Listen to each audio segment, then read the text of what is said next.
పవన్ కళ్యాణ్ గారిని కలిసారా? చూశాను, చాలా సార్లు చూశాను, బట్ కలవలేదు.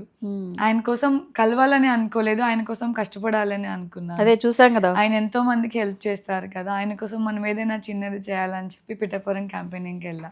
బాగా అప్పుడు హవా కొనసాగింది. సో అప్పుడు ఎలా అనిపించింది, ఎలా ఉన్నారు అందరూ? చాలా బాగుంది. అందరూ అంటే అంతా మనం గెలిచేసామన్నది ఆ ప్రచారంలోనే తెలిసిపోయింది. ఎందుకంటే అందరూ అంత మంచిగా చెప్పారన్నమాట, గుడ్ ఒపీనియన్ ఇచ్చారు అందరికీ. మనం గెలిచేసామమ్మా, మీరేం మాకు అడగవసరం లేదు ఓటేయమని. ఆల్రెడీ అందరం పవన్ కళ్యాణ్ గారికే, మన అన్న వస్తాడు, మనల్ని గెలుస్తాడు, మన అందరినీ చూసుకుంటాడు. ముసలి వాళ్ళ దగ్గర నుంచి చిన్న పిల్లల వరకు, ఓటక్కు లేని చిన్న పిల్లలు కూడా మాతో పాటు తిరిగారు ఆయన కోసం. అంటే ఇప్పుడు వాళ్ళు ఏదో ఓటేస్తారు గెలిచేస్తామని కాదు, ఈయన గెలిస్తే ప్రజలు బాగుపడతారన్న ఆలోచనతో అందరూ సపోర్ట్ చేయడానికి ముందుకు వచ్చారు.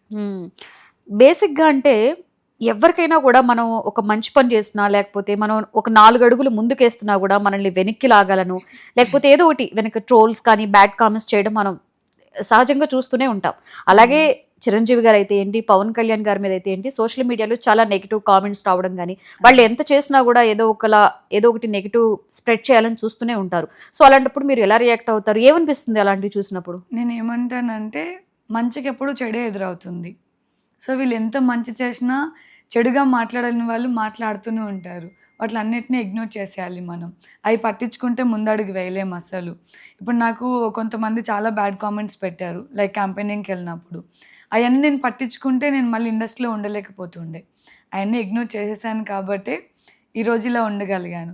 సో వీళ్ళకి కూడా ఏంటంటే, వీళ్ళంతా ఎప్పుడు మంచే చేస్తారు. ఇంతవరకు చిరంజీవి గారికి అరే పలానా వాళ్ళతో ఇలా మిస్బిహేవ్ చేశారు, లేకపోతే పలానా వాళ్ళని ఇలా మోసం చేశారు అనేది ఇంతవరకు చిరంజీవి గారికి కానీ, లేకపోతే వాళ్ళ ఫ్యామిలీ మెంబర్స్ కానీ ఎవరికీ లేదు. ఇంకొంతమంది అయితే పెళ్ళిళ్ళ గురించి మాట్లాడారు, పిచ్చ లైట్ తీసుకుంటాను. ఎందుకంటే ఏం మాట్లాడాలో తెలియక ఏదో ఒక రీజన్ మాట్లాడాలి కాబట్టి అన్నీ మాట్లాడతారు వాళ్ళు. మంచికి ఎప్పుడు చెడే ఎదురవుతుంది. ఆ చెడుని పక్కన పెట్టుకుంటూ మనం మంచితో వాళ్ళని నడుస్తాం కాబట్టి ఎప్పుడైనా ఆబ్వియస్లీ వాళ్ళకి మంచి జరుగుతుంది, మంచి వాళ్ళకి మంచి జరుగుతుంది. కాబట్టి ఈరోజు ఒకప్పుడు డిప్యూటీ సీఎం అంటే అసలు ఎవరికి తెలిసి ఉండేది కాదు. లైక్ ఇప్పుడు వైఎస్ఆర్సీపీ ఉన్నా సరే డిప్యూటీ సీఎం అంటే డిప్యూటీ సీఎం అనే వరకు ఉండేది. కానీ ఇప్పుడు డిప్యూటీ సీఎం అంటే మొత్తం అన్ని రాష్ట్రాలకి, అన్ని స్టేట్స్కి ఎంతగా తెలిసిందంటే పవన్ కళ్యాణ్ గారు అని చెప్తాను నేను. ఇంతకు ముందు ఎవరు డిప్యూటీ సీఎం ఉన్నా ఏమున్నా సరే ఎవరికి తెలియలేదు. బట్ ఇప్పుడు సీఎం మన చంద్రబాబు నాయుడు గారు ఉన్నారు, కానీ ఆయన కన్నా కూడా ఎక్కువ నేమ్ వచ్చిందంటే పవన్ కళ్యాణ్ గారికి. ఆయన ఎంత కష్టపడ్డారు అసలు పార్టీ కోసం, ఎన్నేళ్ల కష్టం అది.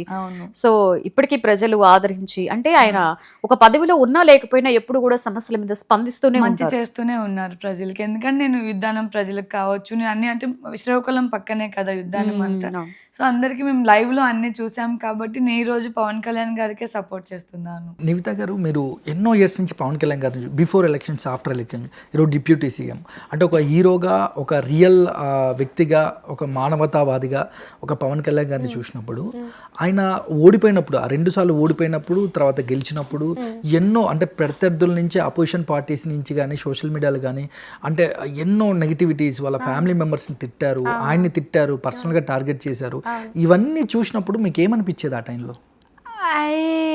ఐ వాజ్ వెరీ అంటే డివాస్టేటెడ్ అంటారు కదా. అంటే నాకు యాక్చువల్లీ ఓటమిని తీసుకోగలం. ఇప్పుడు మనం మనం కాంటెస్ట్ చేస్తున్నప్పుడు, ఒక కాంపిటీషన్కి వెళ్ళినప్పుడు ఈక్వల్ ఛాన్సెస్, 50% నెగ్గడానికి 50% ఓడిపోవడానికి ఉంటుంది. మీకు ఎంత స్ట్రెంగ్త్ ఉన్నా, మీరు ఎంత గొప్పవారైనా దానికి ప్రిపేర్ అయ్యే ఎవరైనా కాంపిటీషన్కి వెళ్తారు. మేము యాజ్ అభిమానులు, ఫ్యాన్స్, ఫాలోవర్స్, మేము కూడా ఓడిపోతే పర్లేదులే అని ప్రిపేర్ అవుతాం. నెగిటివ్ కామెంట్స్, ఓడిపోవడం ప్రాబ్లం కాదు అక్కడ.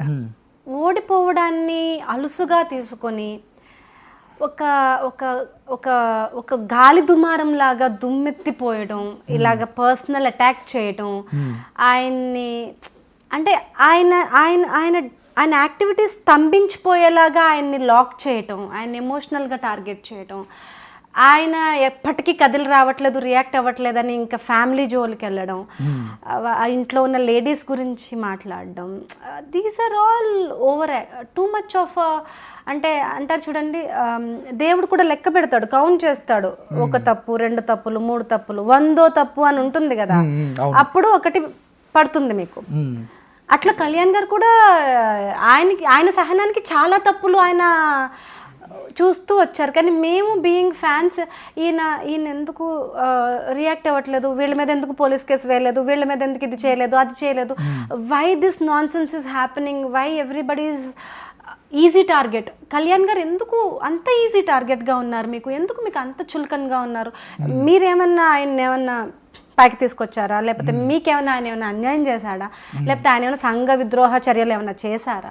లైక్ మీరు చూస్తుంటే ఎవ్రీ మూవీ, ఖుషీ మూవీ నుంచి ఆయన దేశభక్తే చాటుకున్నారు, ఒక పాటలో కానీ ఒక మాటలో కానీ. ఈవెన్ ఆయన ఒక సీన్లో కూడా ఎంతో కొంత అమ్మాయిలు ప్రతి చోట ఒక మెసేజ్ ఇచ్చేవారు, అమ్మాయిల్ని గౌరవించాలి, you have to focus on your career and పేట్రియాటిజంగా. ఇవన్నీ ఆయన భావాలు. ఇంత మంచి పర్సన్ని పట్టుకొని ఎలా మీరు ఇంత టార్గెట్ చేస్తారు జస్ట్ బికాస్ ఆఫ్ కొంతమంది ఇచ్చే చిన్న ముష్టికి ఆశపడి? డబ్బే శాశ్వతం. మీకు బాధ అనిపించదా కొన్ని కామెంట్లు చూసినప్పుడు? బాధ కదా, ఐ యూస్ టు క్రై. నేనైతే అప్పుడు ఇన్స్టాగ్రామ్ వచ్చిన కొత్తల్లో ఫస్ట్లో అయితే ప్రతి దరిద్రమైన మెసేజ్కి రిప్లైలు కొడుతూ, షేర్ చేస్తూ, కరెక్ట్ లాజికల్ ఆన్సర్స్ ఇస్తూ బిజీగా ఉన్నాను చాలా. అప్పుడు పవనిజం అనే గ్రూప్స్ ఉండేవి. ఆయన మీద ఎవరు కామెంట్ పెట్టినా మీరు రిప్లై ఇచ్చేవాళ్ళు? రిప్లై కాదు, వాడిని దెబ్బలాడేదాన్ని పబ్లిక్గా. రిప్లై కాదు అసలు, ఇంకా ఒక రేంజ్లో వాడు తల ఎక్కడ పెట్టుకోవాలో తెలీదు. బట్ వెరీ పార్లమెంటరీ లాంగ్వేజ్లో, నీకు బుద్ధి ఉందా, నువ్వు మనిషివేనా అన్నట్టుగా I use to respond. But వాళ్ళు పెట్టడమే బూతులు పెడుతూ మీరు మైండ్తో ప్రాస్టిట్యూషన్ చేస్తున్నారని పెట్టాను నేను ఒకసారి.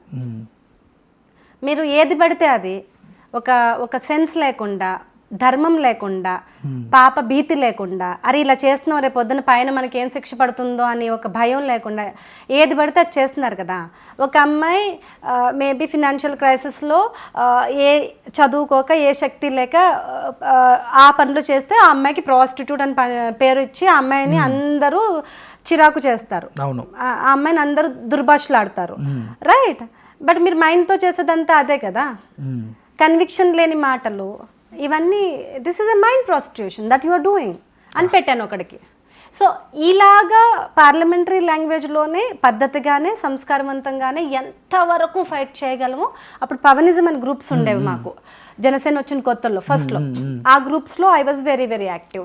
I took the Janasena membership also. Immediately party launch అవ్వగానే నేను మెంబర్షిప్ తీసేసుకున్నాను. సో దట్ నేను అఫీషియల్గా బాబు నేను మెంబర్ని, నేను నీతో మాట్లాడడానికి నాకు హక్కు ఉంది అని నేను మాట్లాడేదాన్ని.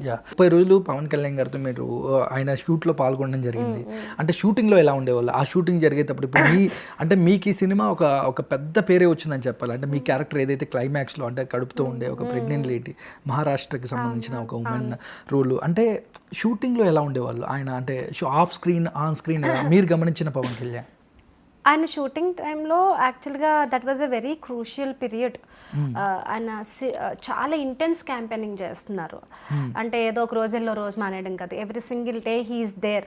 అంటే మాకు అనిపించేది న్యూస్ చూసి, ఈయన మనం పొద్దున్నే కదా చూసాం, మధ్యాహ్నం 3 హీఈస్ ఆన్ అ రోడ్ మంగళగిరిలోనో లేకపోతే అమరావతిలో, ఆంధ్రప్రదేశ్లోనే.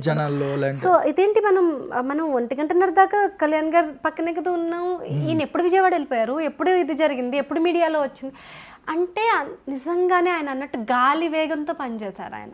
ఇప్పుడు ఆయన ఫాస్ట్గా నడుస్తున్నారు, కెమెరాలు ఫాలో అవ్వలేకపోతున్నాయని ఇప్పుడు మీడియా రాస్తున్నారు, కానీ ఆయన పని కూడా గాలి వేగంతో చేశారు. హీ డిడ్ నాట్ అంటే వర్రీ ఫర్ హిస్ హెల్త్. ఇప్పుడు అంత స్ట్రెయిన్ అయ్యి లుక్స్ ఎంత పాడవుతాయి, ఫేస్ ఎంత పాడవుతుంది, కళ్ళు అవన్నీ, but still he will come to the set and he will do the rehearsal and he will do the choreography and he will act and he will take care of the artist and the equations and everything. ఇప్పుడు నేననే కాదు, ఇప్పుడు గుర్రం ఎక్కి నా దగ్గరకు వచ్చి గుర్రం దిగి నన్ను పట్టుకునే అబ్బాయి కూడా గుర్రం ఎలా దిగాలో, ఎంత ఈజీగా చేయాలో వాళ్ళెవరో ఒక ముంబై మోడల్, వాళ్ళు అసలు తెలుగు వాళ్ళు కూడా కాదు, వాళ్ళని కూడా ఆయన టేక్ కేర్ చేశారు. వాళ్ళు కూడా కాళ్ళ మీద పడ్డారు దండం పెట్టారు. లైక్ సచ్ బిగ్ స్టార్ నా దగ్గరకు వచ్చి వాళ్ళు ఎక్స్ప్రెస్ చేసేవాళ్ళు, like how can he be so simple యార్ అని నా దగ్గరకు వచ్చి వాళ్ళు ఎక్స్ప్రెస్ చేసేవాళ్ళు. ఆ మొగల్ రోల్స్ చేసిన, నన్ను పీక పట్టుకుని నొక్కి యాక్ట్ చేసిన అబ్బాయి కానీ వీళ్ళందరూ how can he be so simple యార్ అని వాళ్ళు న్యూస్ లో చూసేవారు. వాళ్ళు రోజు క్యారవాన్ లో పవర్ స్టార్ అంటే ఏదో ఒక అంటే గొప్పగా ఉంటారు, బట్ రియాలిటీలో ఆయన నార్మల్ గా ఉంటారు. వాళ్ళు బాలీవుడ్ లో బిగ్ హీరోస్ ఆ పోజులు అవన్నీ వాళ్ళు చూసుంటారు కదా, ఈయన ఇంత నార్మల్ నార్మల్గా ఉండేసరికి వాళ్ళకి డైజెస్ట్ అవ్వట్లేదు పాపం, వాళ్ళకి ఎలా రియాక్ట్ అవ్వాలో అర్థం కావట్లేదు. ఈయన వచ్చి తగిలిందా అని ఇట్లా ఇట్లా ప్రెస్ చేస్తారు ఆ అబ్బాయికి ఏదైనా షార్ట్లో, వాళ్ళకి ఎలా అది హ్యాపీ ఫీల్ అవ్వాలో ఎలా ఫీల్ అవ్వాలో అర్థం కాదు. సో నాకైతే ఆయన పిలిచి ఫోటో ఇవ్వడమే జరిగింది. ఆయన ఒక స్టంట్ అసిస్టెంట్ని కూడా ఎంత కేర్ చేస్తారు. వాళ్ళకి ఏదైనా మజిల్ లాక్ అయితే he will just give the massage instantly, because he is martial arts ఆయన బ్లాక్ బెల్ట్, ఆయన గోల్డ్ మెడలిస్ట్ చేశారు. ఆ ప్రాక్టీస్లో ఆయనకి అవన్నీ తెలుసు. అంటే ఒక మజిల్ లాక్ అయితే దాన్ని ఎట్లా రిలీవ్ చేయాలి, he knows everything, he has that skill set. So immediately he will tap and he will do something and are you okay, are you fine అని నాకు అనిపించింది. ఈడెంత అదృష్టవంతుడు నిజంగా. అంటే it's not about Kalyan garu giving rescue service to him, it's not like that. ఆయన care, ఆయన attention అంత దగ్గరగా ఒక ఫ్యామిలీ మెంబర్ లాగా. But remember he still a stunt assistant. ఆయన స్టంట్ మాస్టర్ కూడా కదా, స్టంట్ అసిస్టెంట్కి ఆయన కుర్చీలో కూర్చోబెట్టి మజిల్ లాక్ అయితే it's not one day, any single day he does the same thing to anybody. ఆ బాయ్స్ అందరూ సో లక్కీ, స్టంట్ బాయ్స్ అందరూ సో లక్కీ. ఎందుకంటే కళ్యాణ్ గారు రియల్లీ వాళ్ళకి చాలా ఫిజికల్గా క్లోజ్గా ఉంటారు. సో మీరు నన్ను చూసి ఎట్లా ఎన్వీ చేస్తున్నారో, నేను సెట్లో వాళ్ళందరినీ చూసి నేను స్టంట్స్ అన్న నేర్చుకున్నాను కదా, స్టంట్ అసిస్టెంట్ అన్న అయ్యాను కదా అట్లా. ఎందుకంటే వాళ్ళతో చాలా ఇంటరాక్ట్ అవుతారు.